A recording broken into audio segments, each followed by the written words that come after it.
A mobile game and 6 showcases to get people to reimagine spaces around them. Visitors at this year's Singapore Archifest 2023 can look forward to programs and events on the built environment. Have a go at AF Play to find out the history of Kampong Glam.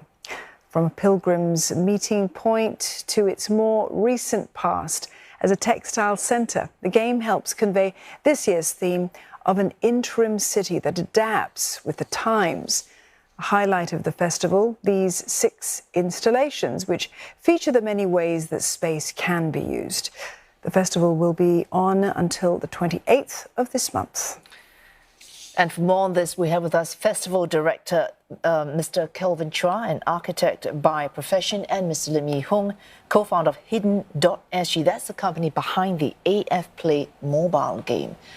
Now, from what Dawn said, I'm not very clear what this game is. Mr. Lim, if you could explain that to us as succinctly as you can. Okay, it's an urban exploration game. So you go on an immersive journey into the hidden side of Kampong Glam. And you go alone, or you can go with a group of friends, or go with a girlfriend or partner. And yeah, you go on this trail of clues. As in virtually or physically? No, in person. Oh, in person. Okay. So you go there with a WhatsApp, and then you start talking to this cat called Void That Cat. And she brings you on this trail of clues. She's a bit grumpy. And it's a real cat? It's not a real cat. It's on WhatsApp. Okay, it's a WhatsApp cat. We call it a cat bot. Okay, right. So not a chat bot, but a cat bot. So it's like you're talking to a cat over WhatsApp. But she, from the starting point at Kampong Glam, she brings you on this trail of clues. You have to solve them. And when you solve them, she gives you a little tidbit about the history and the hidden stories behind it. And yeah, and by the end of the trail, you'll never see Kampong Glam the same way again. So a rather unusual sort of tour guide into that environment. Yeah. Calvin, you've got these layers of history that are part of this whole sort of idea of this interim city. Give us a little bit more perspective about what you're aiming for with this. So interim is actually a word that I believe is quite familiar with everyone, whether you're a professional in the built environment industry or general public. You probably have come across things like interim hawker centres, interim parks, and so on. These are like temporary land uses assigned to a place. But for the Singapore Archifest, what we're trying to do is to actually we want visitors to reflect on the interim work. Can it go further? Can interim be applied to underutilized space in the city? Can we explore them? Can we uncover the meanings and the history behind these spaces? All right. Picking up from what Mr. Choi said, Mr. Lim, the hidden history. Now, you mentioned on this game that you have, you're talking to a cat on WhatsApp. The cat drops tidbits so that you are incentivized to continue asking and investigating Kampong Glam.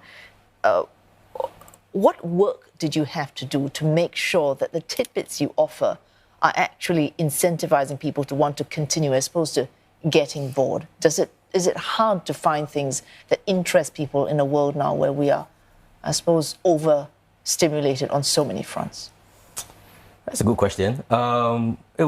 It's not easy, but Kampong Glam makes it easy because it's just such an interesting place. You know, there are not many sort of areas as exciting as Kampong Glam in Singapore. But I'll just give an example, right? So Beach Road got its name from being a beach. It used to be a beach that went from the Singapore River to Kampong Glam, right? And I think one of the most interesting things we found, because we were doing the research into the hidden layers under Kampong Glam, is that it used to be a white sandy beach. So very fine, very white sand, you know, the perfect type of sand for holidays, right? You go Redang, all that.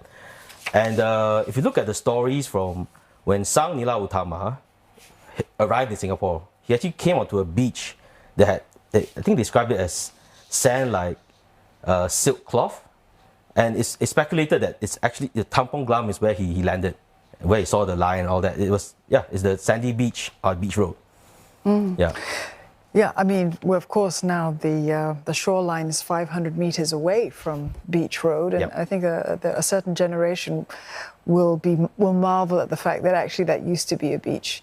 Calvin, you know, we don't have that much land, hence all of that reclamation that I just mentioned there.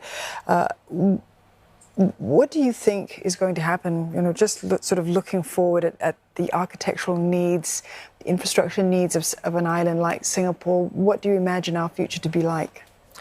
So I think right now, probably the largest swath of land that's available for redevelopment is actually Paya Lebar Air Base. It's around 800 hectares, larger than Tampines, New Town.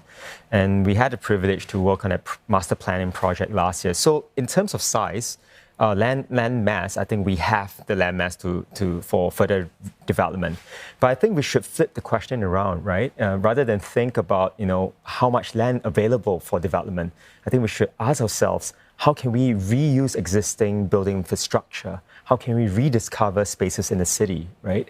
And hence, the theme of Archifest Interim is really to allow us to question how can we repurpose some of these spaces, repurpose buildings, repurpose public spaces, and rediscover new meanings to these layered spaces. Oh, it brings us right to the next question, Mr. Chua. Reusing places. So a built environment serves many purposes. One of them might be to reaffirm our sense of identity, as an example, our cultural identity. So when you've got old buildings, pull it down, build something, a hospital, we're short of beds, you just heard earlier on, or do something, maximize that space so that it recreates a sense of what we are to us, which matters in a country like Singapore. Building so rapidly, are we keeping an eye out sufficiently on preserving what we are in our buildings?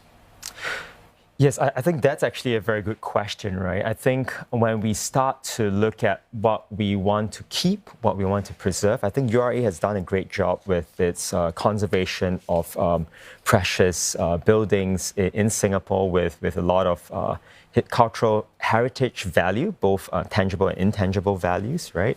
And they have also extended that to modernist buildings, right? Buildings that were built more recently. But I think going beyond that, we need to start to think about not just the physical building, right? The structure, but also how can we keep the spirit of the building, right? It's not just the structure, but it's also the spirit is equally important. And I think that is something that through the festival, I think we have a lot of discussions. In fact, today we had the Archifest conference where I think we had a very long discussion about how do we not demolish buildings. And actually when people demolish buildings, it's because they do not feel a sense of attachment to them anymore.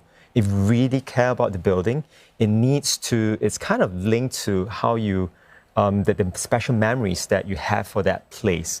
So I think definitely, having identity, having memories is all very emotional. I think we need to start to think about that aspects of our built environment. And on that note, thanks so much for joining us, gentlemen. Kelvin Chua, Festival Director at Archifest, Singapore Archifest 2023, and Mr. Lim Yi Hung, co-founder of Hidden.sg.